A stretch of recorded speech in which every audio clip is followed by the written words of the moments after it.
For now, we're going to ask that you remain muted in Zoom. We'll open it up for spoken questions at the end, but you can always enter your question into our chat. And then, of course, on Facebook, please feel free to put your questions in the box or down below in the comments section, and we'll try to make sure that Shelley gets those as well. So welcome again, Shelley, and yeah, we're excited to hear from you. Great. Would you be able to start with the land acknowledgement, Meg? Would that be okay? Absolutely. Beautiful. Let me see if I can share that again.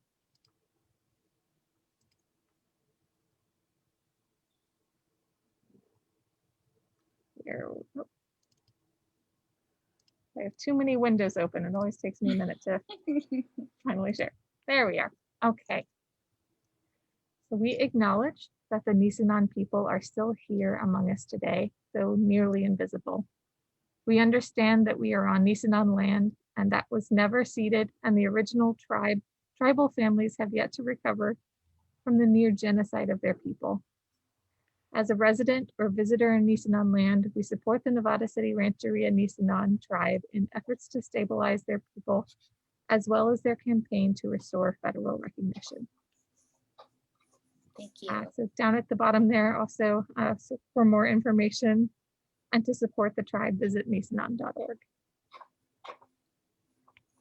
Awesome.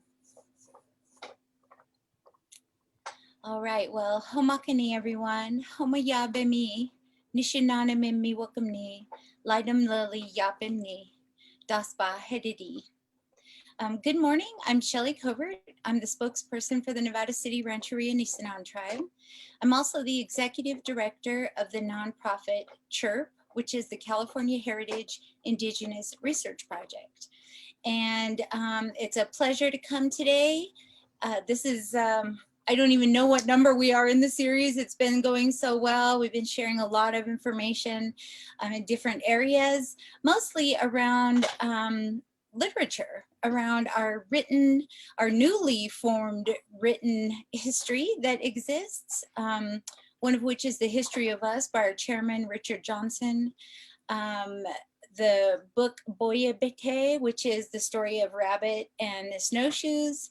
Anita Opek Bete Payum, which is fashioned after my grandma Carmel and is the first Nisenan reader, which was illustrated and translated by our linguist and friend, Dr. Sherry Tatch. And so today we're coming with just some more general information about the Nisenan people and CHIRP. I thought it would be good today. I'm feeling a little nervous today for some reason. And so I thought a good way to start is just to hear some language. And the best way that I present is, my dog is chewing a bone. If you hear this weird noise in the background, there's a pit bull on the floor eating her bone. Anyway, the best way that for me that feels best is to share it with song, because I'm a singer, and it just feels good to me. It always helps take away a little bit of my nervousness that I get. So Nixie's gonna accompany me, I guess. Anyway, I'm going to share the song about our sacred mountain, which is Estomyanim, or what we know today as the Marysville Buttes. And for us, that is the center of creation. That's where all life comes from, where we go when we die before we go off to the Milky Way. So I'll share a little bit of that. And this is in Nisenan language. Eyuyu-enam, eyuyu-enam, eyuyu-enam, eyuyu-enam, eyuyu-bineta estumyanim yamenan, leyuio, leyuio, leyuio, leyuio, eyuyu-enam, eyuyu-enam, eyuyu-enam, eyuyu-enam, eyuyu-bineta estumyanim yamenan, leyuio, leyuio, leyuio, leyuio, eyuyu-enam, eyuyu-enam, eyuyu-enam, nam, nam, bineta, estumiani miamenan, leyuio,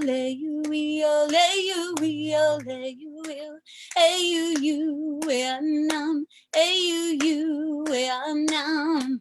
Hui, hui, hui, hui. Woo! All right, that'll get your blood running. Okay. So, I'm not sure, our audience today, how much you know about the Nisenan tribe, the Nevada City Rancheria, or our nonprofit CHIRP. I don't know how many folks are local or coming to us from out of the area. So I thought I would be very, very general at first. And then of course, if you have questions, I can be more specific.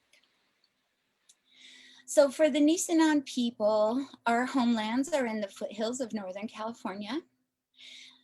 We were above the mission systems. So while many of the California Indians in the South, I think the most northern mission was in Santa Rosa, to the best of my knowledge. So everybody above sort of escaped the mission system. The people were affected by the Russian trade routes that came down the coast of California. There was a Russian base, I guess you would call it, outpost in Alaska. And they came down and did a lot of taking of Indian people to work their boats and to do the trade with the California Indians. I know some of the Inuit people that I've met where our story is centered around the gold rush, and the Southern California Indians are centered around the missions. Their stories, you know, the beginning of that contact era begins with the Russian and the Russian trade system that was in place. So we were some of the last to be impacted as late as 1848, when we had a huge influx of people that came to our territory. Of course, we had earlier people through with the Immigrant Trail, the Donner Party, with Sutter, Cordova, all the big different Mexican landholders. And then of course, at the time of the American-Mexican War and California changed, you know, hands of ownership from Mexico to America, you know, different flags fly at different points in time. And our people were pretty insulated from a lot of that. I know there are stories where the mission sent expeditions up into the hills, specifically up into Nevada City and Grass Valley and Penn Valley, taking people that they could and stealing them and taking them down to the missions. But for the most part, we were fairly insulated from a lot of that until the time of the gold rush, of course. And the number of people that came, just like tens of thousands of people almost overnight, is what was the huge impact here. Unfortunately, there were a lot of people who came that were militarized already from the Indian Wars in the center of the country with the larger tribes. They had made their careers and their lives in the military and fighting Indians. Some of them have the title of Indian killers in history, which is a shared thing in my family, actually, because I am not a pure blood Native person.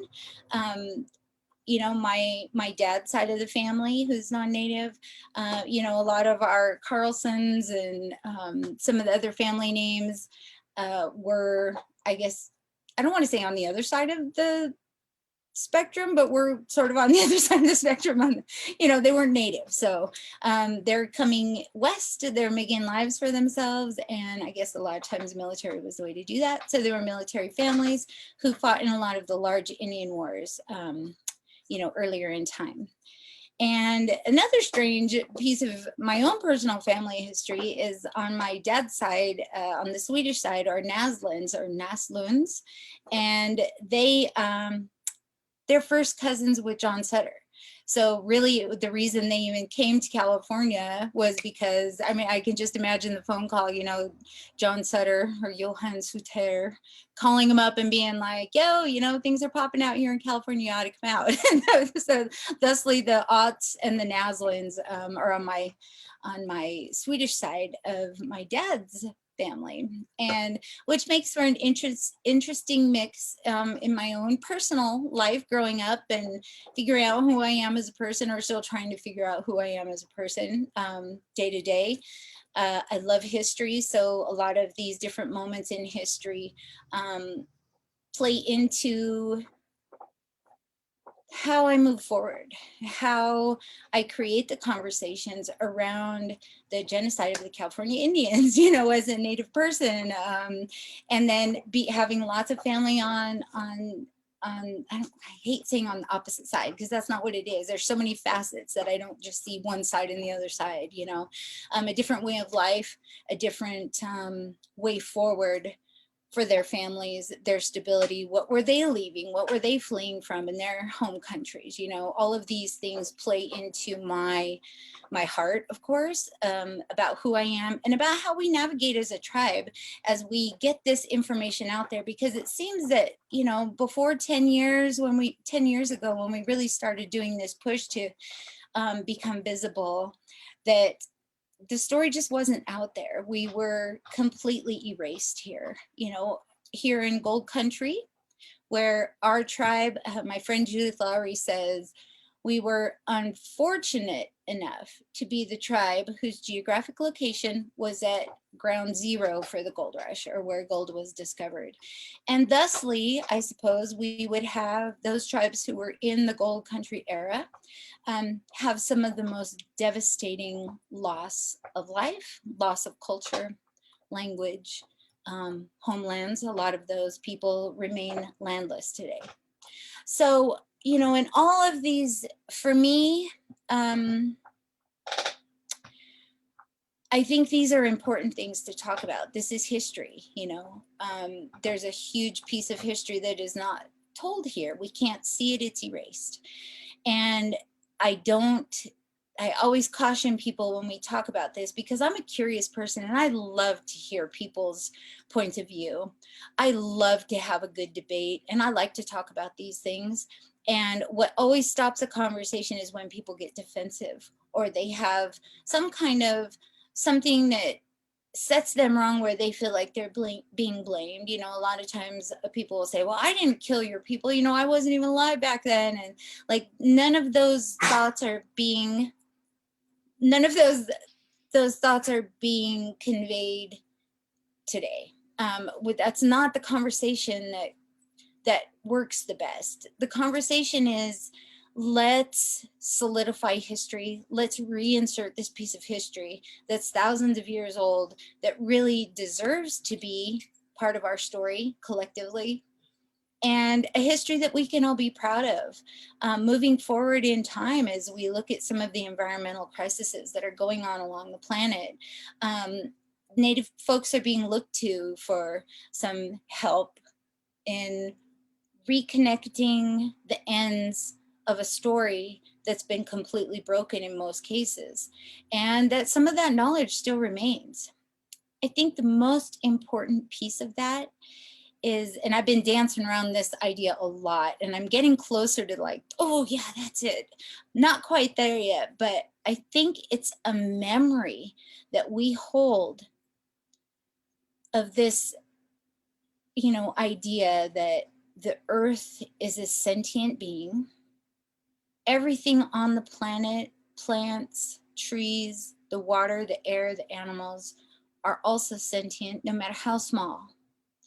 And that raising humanity above everybody else in this hierarchy of we're better or smarter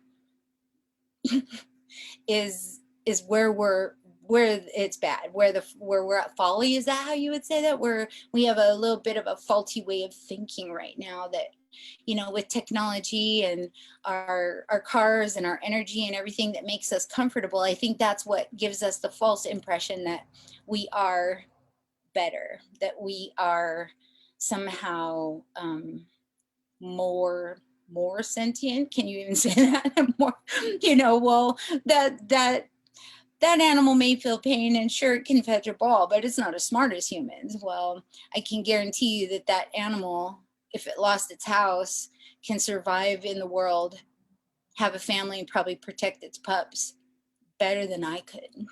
I mean, maybe my grandma, because she was of that life, she could still gather, and she knew her medicine plants, even though so much of the things here were destroyed and are no longer here because those species are extinct because of hydraulic mining and the legacy of mining that we have here, and the paving over that we do of places, you know, without a thought. But, you know, we're not, I've been saying this a lot, so I sound so redundant to myself, but we're not equipped. We don't have claws. We don't have fur. We don't have the big sharp canines. We don't have the good sight of a hawk or an eagle. We don't have the hearing, you know. We're ill-equipped. We can't sniff and smell an enemy coming, you know. Humans are the most ill-equipped. I know maybe we have a big brain, but sometimes it doesn't show that maybe we are smart in the way that we treat people around us. And I think that memory is what I'm finding the most important to share, rather than, you know, we've been talking a lot about burning the forest and how important burning is. Our tribe here burned both our dead. That's how you release the spirit to carry on to the sacred mountain, to carry on to the Milky Way. Burning of the ground was to keep the land clear, not just to stop catastrophic fire, which is the moment we're in today, but to keep the acorn and all of the delicious foods out there free of insects, free of, you know, keeping the ground clear so you can go and gather what you need to gather on a nice hard surface without, you know, twisting your ankles, and all of the things that come when you're, well, I speak personally for myself, when I'm trying to gather something in the forest today, it's very, very, very hard, and it looks very, very different than it did from the stories that my grandfather told me, where there were great trees spaced very far apart, and tended constantly, not only by human hands, but by the claws of, you know, large bear and cats and the great herds of antelope and elk that came through, and just the number of rabbits. And I mean, all the animals were such great numbers. They say that the waterfowl from the valley down here would blacken the sky for days when they went by. Sort of like the old stories you hear about the buffaloes out on the plains, that it would take them like 3 days to run by, and it was just this continuous rumbling, and they would make a swath as they ran that was like 2 or 3 miles wide, and like there were just so many buffalo. And they're gone now, you know, except for little tiny herds that are being reintroduced and revitalized, which makes me really excited. So at the time of the gold rush, you know, there were different folks here, because I know some of our mining families, that those weren't bad, bloodthirsty, vicious people, but there were a lot of bad, bloodthirsty, vicious people here. And you know, it's some really dark stories. There's a lot of depravity that happened, just not just like killing people to clear the land, but just like this sick, twisted yuckiness, the way they killed people, the way that they enslaved people. The children were part of a slave trade that was just, I guess, very popular and was centered at Sutter's Fort. You can read back through some of the journals, you know, and these are things I certainly didn't learn in school, you know, that he traded young Nisenan and Miwok people for you know, to pay off his debt. You know, and we have stuff named after Sutter. I'm related to the guy, you know, it's not one of those feel good moments, but it leads me to wonder sometimes, is like, who are we putting in place as our heroes? Like, what was the mindset of that, you know, learning and knowing what I know now as an older person? It's just, it all seems so crazy to me. And then piecing all this back together, you know, and then the beauty for me comes in with our community here locally. So in the late 1800s, when the native people here were being extremely abused and just I always look at like they were barely hanging on by a thread. All of their natural game and plants and everything that they used to live by, their medicines, their doctors, their head people, their leaders, were all, everything was blown apart, you know, really in disarray. And our local community, who was led by, who's one of my heroines here, Belle Douglas. She was one of the founding people for the Native Daughters of the Golden West here locally, Laurel Parlor number 6. And she, along with some of the other women there in the Native Daughters of the Golden West, used their lawyers, I would say their education and their political affiliations with the Native Sons of the Golden West, which are two, if you don't know, they're sort of, I don't know if you call them fraternal societies, but they're sort of like the Masons or the Elks, or, you know, they're a lodge, the Native Sons and Daughters of the Golden West. They still exist here locally after all these years. But anyway, Belle Douglas, who just sort of took it upon herself to protect the people. We have lots of handwritten in her gorgeous old script, just beautiful handwriting. I've really enjoyed, I feel like I know her from reading so many of her letters. She wrote to the Bureau of Indian Affairs trying to get the people protected. She kept saying, you know, it's a travesty what's going on here, and what are you going to do about it? And so when our last headman, Charlie Cully, passed away in 1913, she was able to use her network, if you will, and she got the tribe recognized. So that created in 1913 the Nevada City Rancheria. And that was 76 acres up off of Cement Hill. And it was a federally recognized Indian reservation where the people lived. I don't think that the natives actually understood what the reservation was. Looking back through some of the old documents and some of the old stories, they just thought they were taking care of the place for the other old lady whose husband had died. So I don't think they fully understood the levity of the situation. But anyway, so the Rancheria was there, and that's what started the Nevada City Rancheria. That was what started our government to government relationship with the United States. And that was federally recognized up until 1964. And during a termination era, they call it the Rancheria Act, between 1958 and 1965, many tribes were terminated. And unfortunately, Nevada City Rancheria was one of them. We were one of the last to be terminated in 1964 because there were a lot of land claim fights with the mines that surrounded that little piece of land up there. So there was a lot of, they kept trying to get the Indians kicked off because they said there was gold. They said it was gold bearing land, but studies had been done before the reservation was created that said there was absolutely nothing there. It's a pretty scrappy piece of land, you know, in comparison to some of the rich, amazing land that was taken first, of course, which is some of our cities sit on top of old Nisenan towns.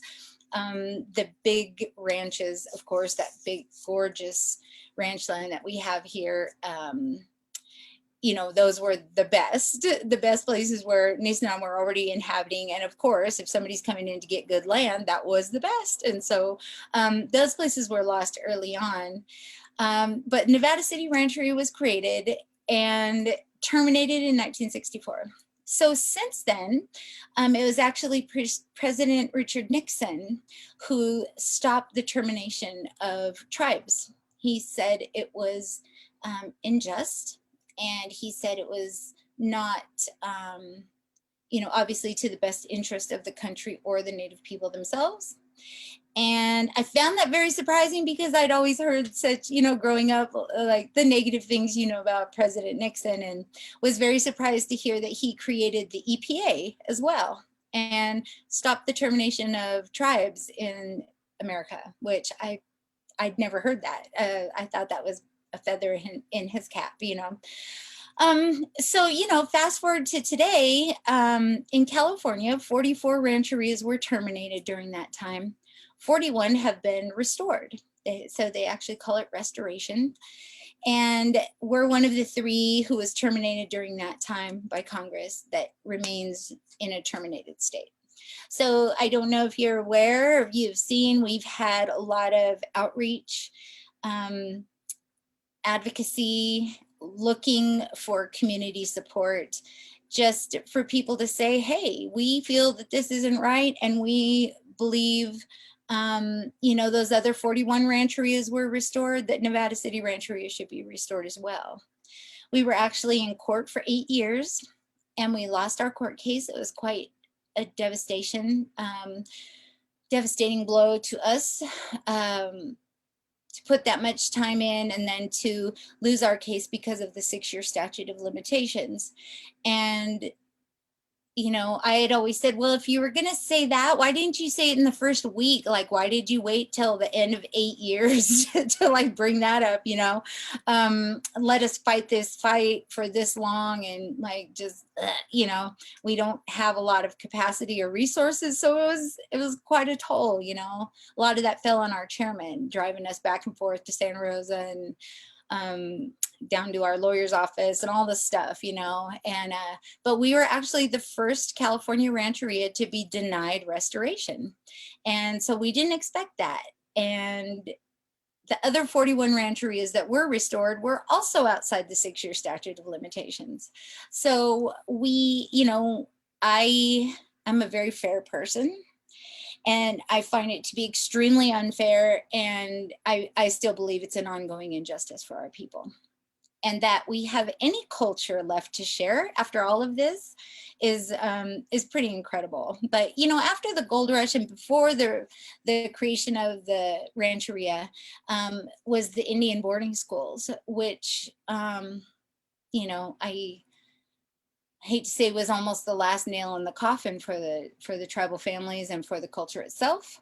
But, you know, my grandpa and all his siblings were physically and forcibly taken from his parents. They were living down at Rice's Crossing at the time, where my family is from, or at least that part of that family is from, in that generation. Taken and, you know, forbidden to speak the language, forbidden to practice any culture whatsoever. They were very, very, very poor, so they were not allowed to come home during the summers because they didn't have the money to come back. I don't even know where great grandma and grandpa were. I know that there were some ranchers down there who really wanted the land, and they kept trying to, you know, get rid of grandma and get her off of the place. But she ended up having a really, really hard life. But, you know, and then the generation before them was the first to go to Indian boarding school. One of my grandpa's siblings had passed away at a school called Haskell, which is out kind of in the center of the country somewhere. I'm not sure which state it's in, but like his body's never been brought home, which you know, as I get older and I learn these things, they become more and more absurd to me, that things like this can happen. And just, I think most folks, regardless how they feel about Indian people, would find that to be unacceptable, you know. And I find that in a lot of these conversations where you think there may be some, there's some of the conversation on the side, well, like, that was a long time ago, why don't you just get over it, you know, get on with it, like that was in the past. And like I actually really enjoy conversations like that, because it tweaks my ability to really have a good conversation and to get somebody even who's saying things like that to understand, like, it really wasn't a long time ago. Like, each person, somebody had told me, I think it was my friends from Colfax, they had said with every baby born, it sort of like restarts that clock. It reignites like this injustice that's never really been taken care of. And like these big unsolved mysteries that are just laying there, which really does get my curiosity ticking, because I'm just such a curious person. But I find it amazing that we have any semblance of culture left, or any piece of it that's of us or our families in the tribe that's not fully assimilated. And it continues to really keep me in awe and amazes me when I look at my ancestors and the lives that they lived. Like, I think of my mom's mom, my grandma Carmel. She was, you know, she was a midwife and a healer, and married my grandpa. She's Southern Nisenan Miwok, so she married him, and oh, my hand disappeared. Oh, that's so weird. Anyway, she married him and married into the tribe up here. So while she wasn't a part of this Nisenan tribe, she still had, I mean, she was fully assimilated by them. You know, she was orphaned at 2, so she didn't know any, we don't have any really connections with our Miwok side, down in Jackson and Macomb Hill down there where my grandma's from.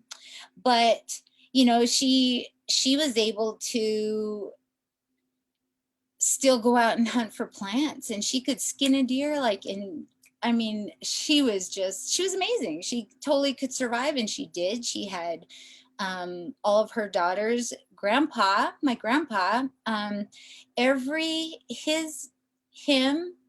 his dad, his mom's dad, they all worked on building the Colgate power plant down on the Yuba. And because this old guy Levi Potts came in the late 1850s to make his fortunes in the gold fields, and he jumped ship in Marysville somewhere on some steamship, and then was in Rough and Ready. I do all of our family genealogy, so I found him in Rough and Ready on an 1860 census. And anyhow, I guess he didn't make his fortunes in the gold field, but ended up marrying my second great grandmother, and he homesteaded the land where our families were living down on Rice's Crossing. They had 160 acres down there, homesteaded where the tribe had been forever and ever and ever. But then because he was non-native, he had more opportunities. They worked on the Colgate power plant, and they worked as flume men, where they would just walk the flumes, because I guess they were all made of wood, and they would, you know, if there were leaks or whatever you do when you go check a flume, they would check they would just walk miles and miles and miles and check these flumes. And then many of them worked for PG&E. My grandpa actually worked for PG&E. And so, you know, there was this stability given to our native family that wouldn't have been there had Old Man Potts not come in and homesteaded the land. He had a stage stop and a cattle ranch. It's just, you know, history is the funniest thing. And whereas sometimes the native sentiment is like, well, everybody, you know, close the borders, everybody should go home or whatever. I'm like, if we close the borders, and like if Levi Potts didn't come in, I wouldn't be alive today. So again, I love these conversations that take, you know, kind of these extreme points of views from all sides and bring them together. And it helps me to, I don't know. I mean, I've been told that sometimes I'm too soft, or I'm too, you know, not strong enough. Like so many of our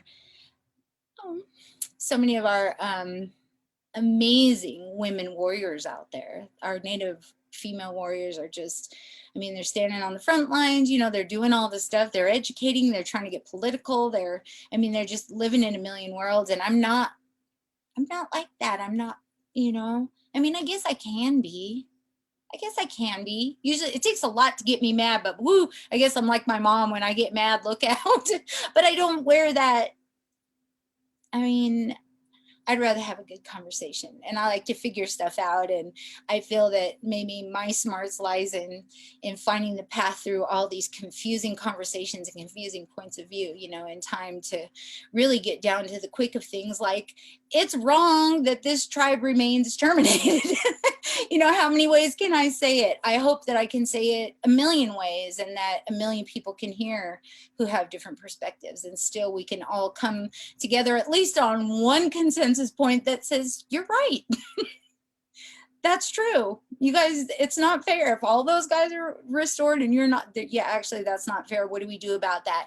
Add Nevada City Rancheria back to the list of federally recognized tribes. In all of today's political chaos and the things that are going on, it seems like the easiest fix for such a glaring injustice that, like, I don't think anybody will fight about it. And it's like, could you just do it? I could come type it on the list for you, or write it, you know, if, you know, it seems like the world's easiest fix in an ocean of not easy things today. And but you know, it is obviously my passion. It's my passion. I'm so proud of my family. I'm so proud of our community. And I think it is going to come down to that again. Our community has been incredibly supportive. And, you know, that's where CHIRP comes in, the California Heritage Indigenous Research Project. So that's our nonprofit. It was started by our local friend, Judith Lowry. And our mission is to preserve, protect, and perpetuate Nisenan culture. So really, you know, the way that I have done things has been out of need. Like, if it's either putting out fires, or, oh my gosh, like that has to happen right now, or some strange opportunity pops up and I jump on it really quick. And making friends and making network is just paramount to really what has been CHIRP's strong pillars of foundation. We have just expanded to a 9-member board.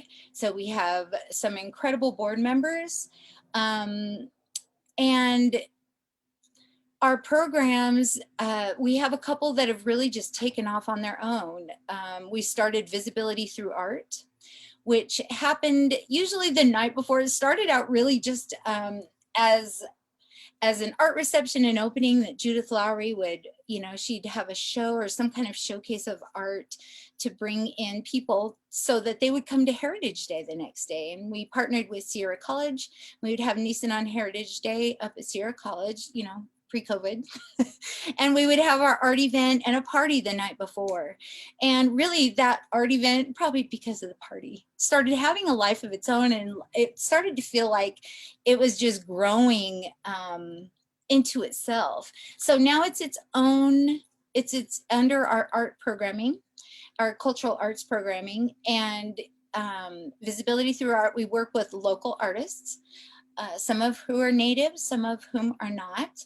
And the last couple years we've been pairing tribal members with the artists to tell stories, or just to enhance whatever theme we have. This year's theme is destruction of the land, destruction of the people. And so I'm really excited.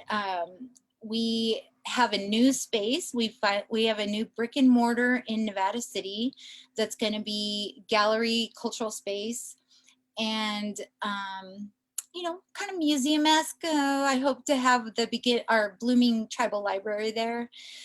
So we have a space where usually we go around. We had it at the Miners Foundry one year. We had it at the Center for the Arts last year in their new gallery that was just beautiful. I've held it at the Powell House, which is Judith and Brad Krauss space in town. You know, we've moved it around. Had it at Nevada City Winery for 2 or 3 years. So my band, I'm in a band, so the band would play, we'd have some wine, we'd have some art. I mean, it's always about the party for me. My tank is empty on parties right now, as probably you guys all are too, you know, with the COVID. And but so now we have a space. This year it's the old Camelot Gallery in Nevada City, 225 Broad Street. And so this year we will be hosting our own Visibility Through Art program. So that's one of the programs that I'm really proud of. Another is Ancestral Homelands Reciprocity program.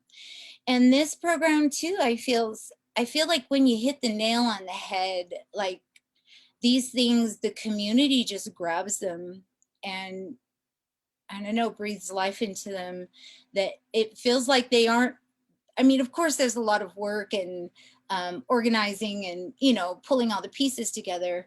But the Ancestral Homelands Reciprocity program has just been growing kind of on its own without any resuscitation from us, which feels like, you know, I feel like I'm constantly on CPR and doing respiration for things that are so important at any given moment. And this one is just, it's easy. So what it is, we sort of base the program off of what they call the Shumi land tax with one of the tribes down south. They have a voluntary tax that landowners, business owners, people that live here can pay. My mom was really scared of the word tax, so we worked our way around that word. And we came up with the word reciprocity. So it's really just a way that people can donate monthly in perpetuity, just because either you live here and you feel like, yeah, everything Shelley's saying resonates with me and I want to help, you know, help CHIRP, help it build capacity, help us. Wow, when I talk about things that make me nervous, I start itching. I'm so sorry. Now I'm all red. So where was I? Yes. Or business owners, we have a lot of local businesses who are giving monthly because they're doing business here. And once people realize like this land was never sold and purchased by somebody else, I think, you know, people go, oh, that doesn't really feel so good. And I don't know, people just want to help. And as our nonprofit is building capacity and as we're looking for this, probably legislation, you know, soon, it's going to have to be an act of Congress or some sort of administrative magic. I don't know. But we need capacity. And well, we're writing for grants and, you know, having some income now from our online store where we sell prints from Visibility Through Art. We have some merch and we have some, the books will be available there. Richard's book's already available online. ARP, you know, is what we call it. It's really starting to make its way. I think we're up to just about $5,000 a month from $5. I mean, actually somebody donates $3 a month up to, I'm not sure what the highest donation a month is, maybe $150 or $200 a month. So that's a lot of folks, right?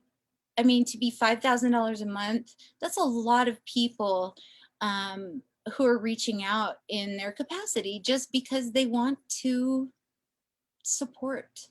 And I know our whole family, my mom donates $10 a month, which I think is totally absurd because like the whole point of it is to support, support not just her, but, you know, especially the elders in the tribe. But I think she sees it as, she wants everything to be fair, you know, and she sees that, well, like, well, maybe if I show this, then other folks may show this as well. I donate, my daughter donates, my husband donates, and my dad donates. And they've been so silent all day. I can't even believe it. So working from home was great today. But ARP has become this amazing resource for us. It's incredible, and it continues to grow. People keep telling me, well, I need to tap into a bank or like some big thing. And like, that's a little bit beyond my knowledge and capacity, but anybody out there knows like a big business who just wants to roll some money our way, you know, we are a 501c3, we can't take donations like that. Also in legislature, if you know, we were recognized by President Woodrow Wilson, his first executive order when he went in office. That's how the tribe was originally recognized. And I know it's because Bell Douglas and that group of women suffragettes in Nevada City knew his wife, and she was very involved with him. And so it's really all comes down to who you know, who's your network, who's your friends. Like, oh, my cousin's so ex-husband, sits on the cabinet or has interest in Native issues or something. I mean, who knows how community can end up helping. But so there's ARP. Let's see. We got 32 acres on Deer Creek that working with the Sierra Fund, and it was through a state grant. And the city of Nevada City was going to take it, and then something happened. They were years in figuring all this stuff out. I got to sort of slip past and buy all that, because when the city had finally decided that they weren't going to take this land, we just happened to be in the right place at the right time. I remember when I made the nonprofit, I checked all the boxes. We'll take boats and planes and land and stocks, all the things you can check for a 501c3. And I'm so glad I did, because we were able to take that 32 acres. It's on the old site where the Champion mine was, the Champion and Providence mine. So there's some old mining remediation that needs to be done. Luckily, the really sweet spots of the land, the nice parts where we can do some cultural educational outreach and are not in those areas. So that's really, really lucky. And then if you've been out on the Deer Creek Tribute Trail at all in Nevada City, the two ends, like right now you have to walk up on Champion Mine Road for a section of it. And, people still drive out there, and people, they cruise along that road, and it's a little uncomfortable for me going up on the road there. So the tribute trail will drop down onto that 32 acres. And so it'll make it so people don't have to walk up on the road anymore, which is really awesome. And it also opens up opportunity for us to do some more interpretive signage out there. And I keep hearing from my cousin Saxon, he wants to do like an old village, like with the bark houses, and get some acorn granaries out there, and maybe have some storytelling where people could actually like stop and visit, maybe have some acorn soup or something as they're walking along the trail. Or there's just so many possibilities for that. That's really it feels like as soon as the trail gets in there and some things happen, it's really another opportunity for us. So I mentioned our new space in Broad Street. I mentioned the land. I mentioned art, visibility through art. Oh, the other thing I wanted to share was that we're working to create curriculum. So the book Anita Ope that just came out went to all the schools for their 4th grade curriculum. And we created, because we were I have this amazing curriculum team that we've been working on creating some very local relevant history curriculum, for when they get into history and they get into, history of California and social studies and all the different things that the kids do. And so we were able to take the first lesson that we had in that curriculum and bring it, we paired it with the book. And I want to just thank the library so much. These librarians are so amazing. I know that sometimes I need to be poked and kicked because I'm so dang busy, and they're so patient, and they're awesome. I'd always had this stereotype of what librarians were, and like every librarian I've met is just like the total opposite. I don't know if that's inappropriate to say, but they've been incredible. And so anyway, Laura Papani, who she took the curriculum and paired it with the book for us. And then it's a pine nut bead necklace. What do you call it? They get to make it. So each class, I gave them pine nuts, and there's a video that accompanies that shows me teaching them how to make pine nut beads and how to make the necklace. And then we asked that the schools gift the necklaces back to us, which had been started by, I think it was Grass Valley Charter School quite some years ago. I'm not sure, I probably have the school name wrong. But then we use those to gift to the elders and to give gifts, because it's a big part of our society that when you meet somebody, you're supposed to give a gift. And because we don't have any capacity, we're always, we always feel bad that we're not doing that part of the culture. So that curriculum is is going really well, and I can't thank the library enough for that. It's just really, really cool. We also, our chairman, Richard Johnson, and I were able to collaborate with the Smithsonian Institute.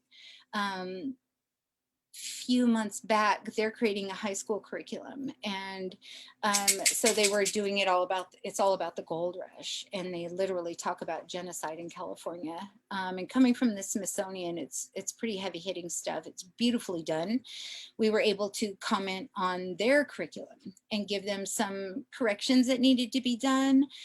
We provided pictures and some different things that they didn't have, and that also was a really amazing experience, because I think it comes down to, you know, the point that I mentioned first, is that we were completely erased.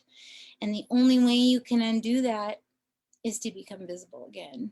And whether that means talking like this, you know, to a great group of folks every day, whether it's just networking, you never know who. I've had the weirdest, I mean, it's gone so beyond coincidence, where I have to get my air quotes out now when I say coincidence, because it's, people just fall into my life out of the sky. I mean, it feels magical to me. And I think that's what something this erased, and this injustice that's just laying there, I think it's got to have some magic. Otherwise, there's really no hope of it ever getting resolved. And I don't like to be like that, you know? And so I just love the magic. And I really thank you all for listening so much. I know I talked a lot. I don't know if we have much time for questions, but if there are any questions out there, if I totally missed something, I think I tried to nutshell everything that we're doing. But I'm totally open for questions. All right. So we had a question: beyond the 6-year statute of limitations, what was stated as the reason for denying the Rancheria? That was it.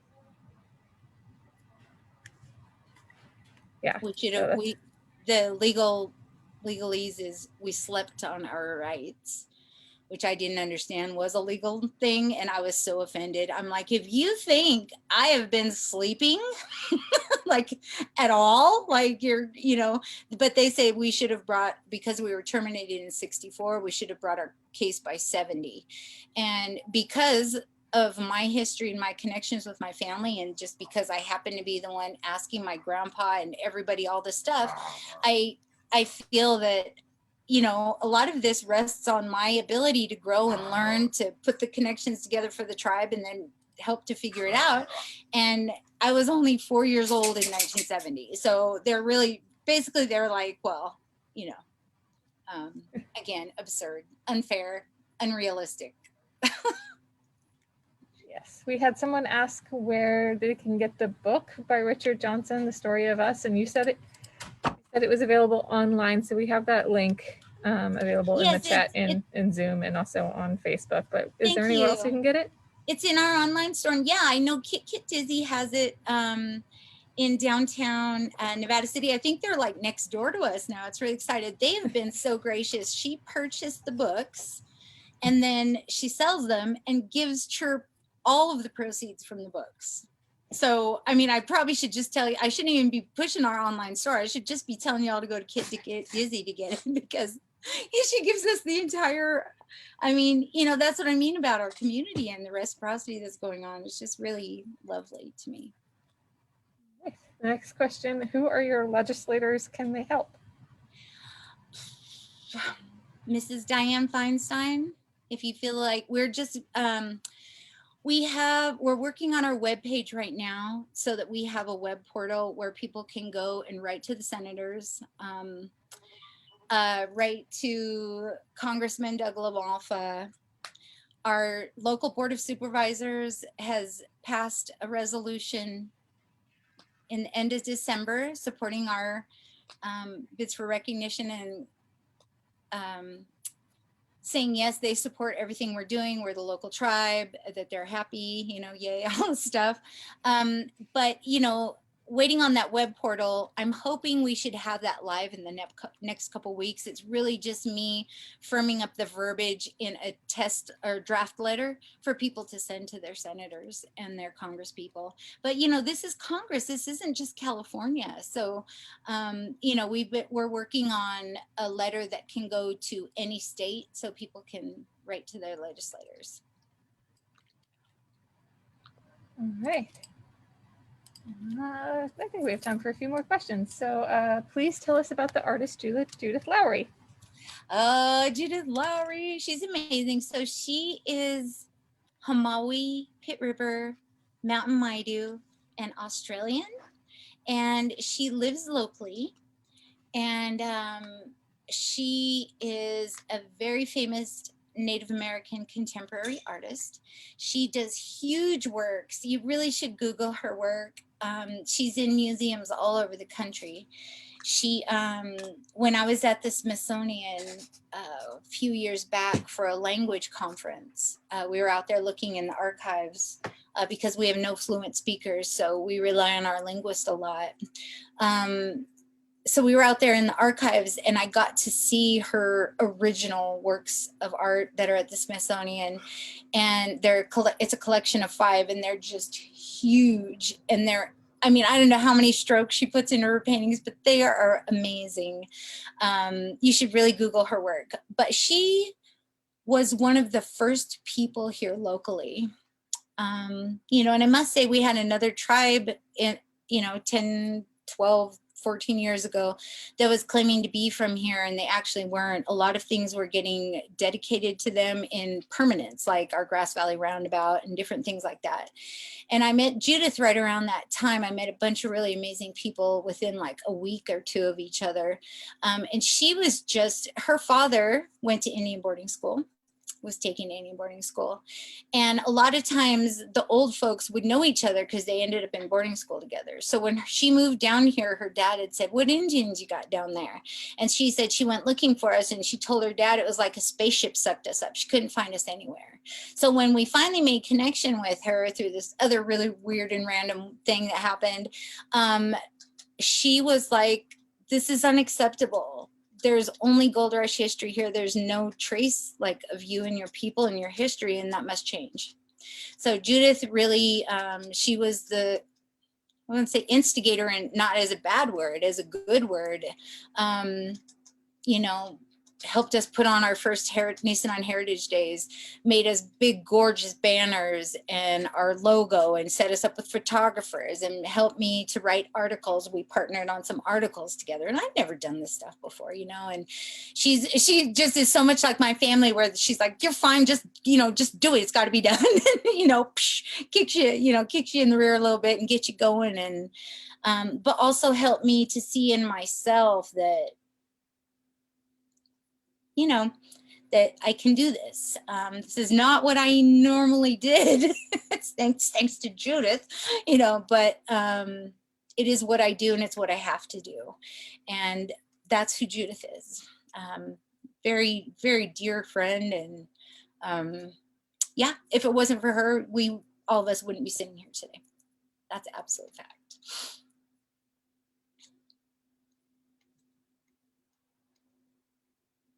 Any other questions? Yes, there are a few. We can get to like 1 or 2 more. I'm just going to answer really quick. People are asking for repeats. So the name of the store that sells the books is Kit Dizzy. I put that in the chat. And also you can, the information on the, it's Judith Lowry is the name of the author. Lowry. Exactly. Information on the art show, I put up a link from chirpca.org. But if you wanted to share any more information about the art show really quick. Sure. That's, it's July 3rd, I think, is what we're sketched for our hard opening of the space, opening with the art show. Hopefully COVID will be calmed down a little bit where we can actually have a party. There I go back to my partying. But if not, you know, we will have small guided tours like we did last year. That works, you know. It's just really the ability to see the art, interact with the artist a little bit, and hear the stories that are so incredible. We may have a soft opening in May. Every time I say it out loud, I get itchy again. We'll see how that goes, and I'll keep everybody informed if that happens. It might happen. Okay, I'm going to ask one more question and then we'll have to close it up. So, all right. What is the next step in seeking restoration and how can we support that work? Thank you. Will you, what I can say is if you will please keep checking back to our website, nisenan.org, that legislative page, you know, I've wanted it up. I just haven't been able to get to it. It's really important. I would like to say if you keep checking back within the next 2 weeks, you will find those letters there that you can send out.